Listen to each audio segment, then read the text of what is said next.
So, kamusta po mga ka-Streetwise? Ako po si Takero Miyamoto at welcome po sa aking munting channel. So, mga kababayan, meron po kasing bali-balita ngayon na itong si Atong Ang may plano pong lumabas ng bansa para po takasan yung kanyang kontrobersiyang kinaharap ngayon regarding nga po dito sa sangkatutak po na nawawalang sabungero na posibleng patay na. Actually, mga kababayan, no, verified man o hindi itong balita po na to, natatakas nga po si Atong Ang, kailangan po itong seryosohin ng ating gobyerno. Tandaan po natin, no, magmumukha na naman po tayong katawa-tawa nito pag tayo po natakasan po tayo ni Atong Ang. Tulad po nung nangyari kay Alice Guo at saka kay Harry Roque. So by the way, mga kababayan, no, ano na pala nangyari doon? Doon po sa Bureau of Immigration, no?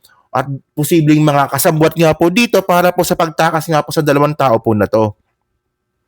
Ang point dito mga kababayan, kung nangyari po at nagawa po ito ni Alice Guo at saka ni Harry Roque na makatakas po, mas lalong magagawa po ito ni Atong Ang. And by the way mga kababayan, no, base po sa paghahalungkat nga po natin sa history nga po ni Atong Ang, meron na pala siyang pangyayari sa kanyang buhay na siya po ay tumakas po sa batas. At yung sinasabi nga po ni Secretary Boying Rimulya na bumibili nga po ng kalayaan gamit po ang judiciary, nalungkat din po natin dito. So pag-usapan ngayon natin to, no? So actually, ito yung kumakalat ngayon sa Facebook. Pakita ko na lang dyan, no? So, Atong Ang allegedly tried to flee the country. Black at the airport, missing sabongero is found alive. So whatsoever, no? Actually, mukhang chismis naman tong article po na to.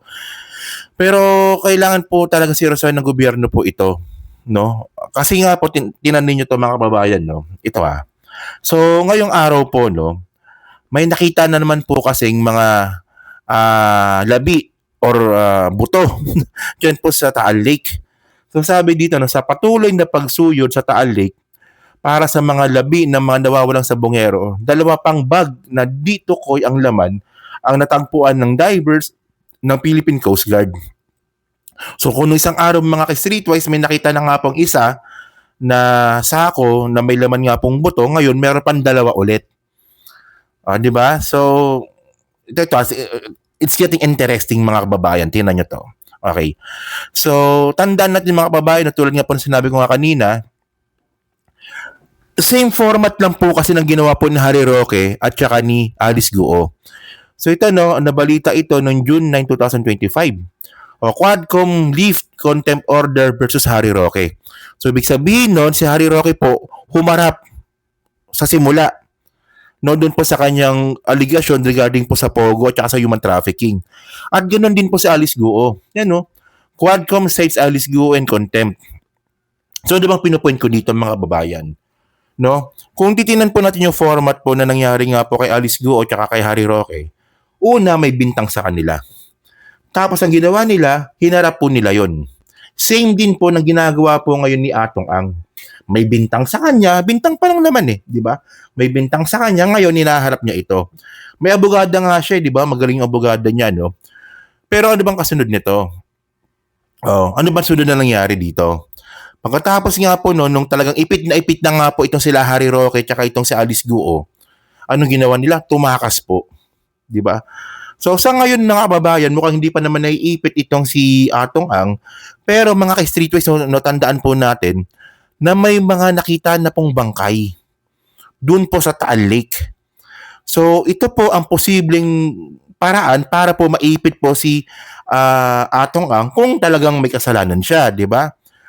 So ngayon, pag ito po si Atong Ang po naipit po na to, kasi ngayon hindi talaga tatakas yan kasi kaya niya pang harapin Pero kapag hindi niya po ito kaya nang harapin, especially pag may nakita na nga po talagang bangkay dun sa Taal Lake at nag-match po sa DNA ng mga nawawalang sabongero, so malaki po yung chance po talaga na mahirapan na siyang sagutin ang allegation sa kanya at posible na po siyang tumakas ng bansa. Tulad po ng ginawa nga po ni Alice Guo at saka ni Harry Roque.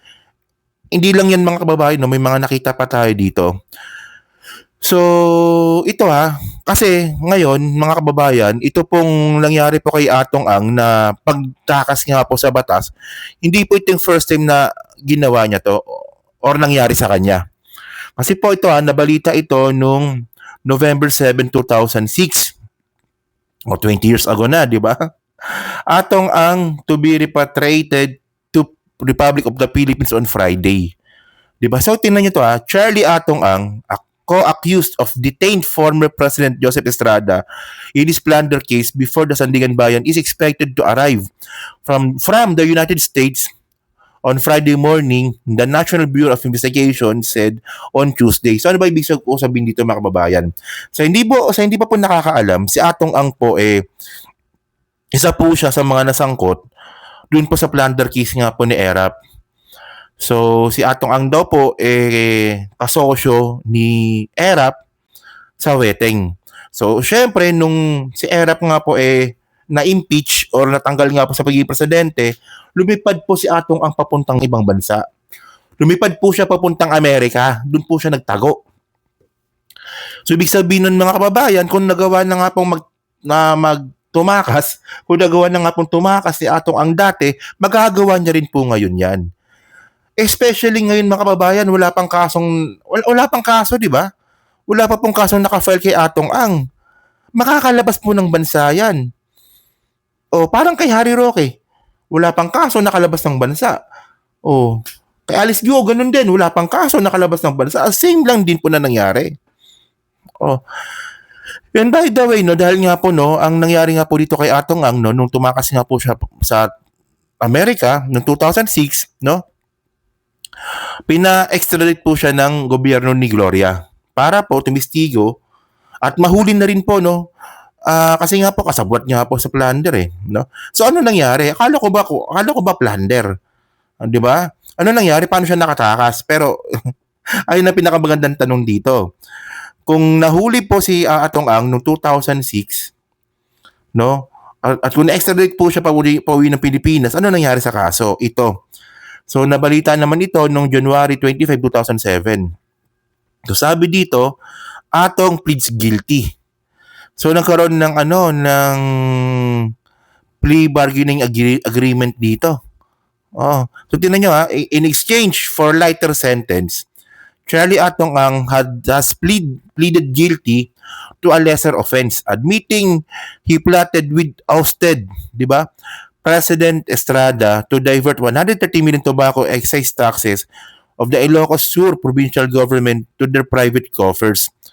So kasabot din pala dito si Chavit. Excise tax ng tabako Ang filed 6-page plea bargaining motion before the special division of the Sandigan Bayan yesterday, promising to return 25 million or its equivalent in value that he said he personally took from the 130 million. Okay. Malaking pera itong mga kababayan, kasi 2007 pa ito nangyari, 130 million. So ngayon mga kababayan, yung nangyari pala kay Atong Ang dati, yung napa-extradite nga po siya papalik ng Pilipinas para po kasuhan, ang ginawa niya nga po, nagkaroon po siya ng pre-bargaining agreement sa gobyerno. So aaminin ni Atong Ang, nakasabwat siya sa pagnanakaw ni ERAP, para po sa mababang sentensya. And then, ibabalik po yung 25 million dun po sa 130 million po na yan. Okay. So, ngayon, syempre, mga kababayan, ang tanong ninyo, meron pa lang pre-bargaining agreement. So, ibig sabihin nun, lesser lang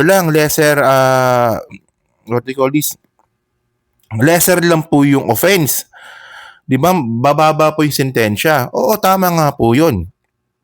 So, ilan po yung sentensya? Ito. So, nasentensyahan po si Atong Ang dati ng 6 na taon, Ito March 19, 2020, 2007.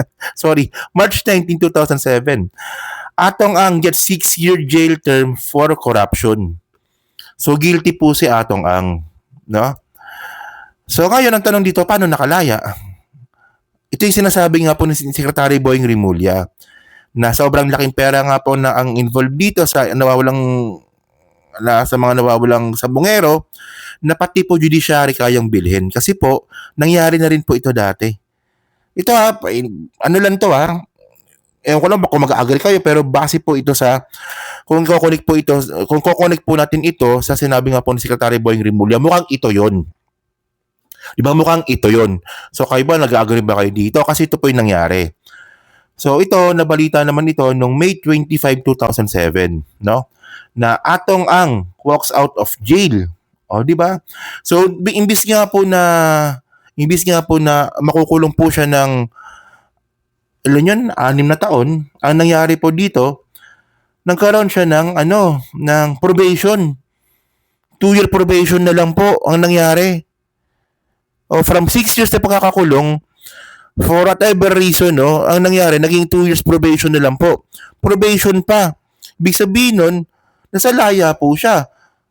Under probation nga lang. So, kung naging lighter sentence na nga po yung dati, mas lighter sentence pa ito.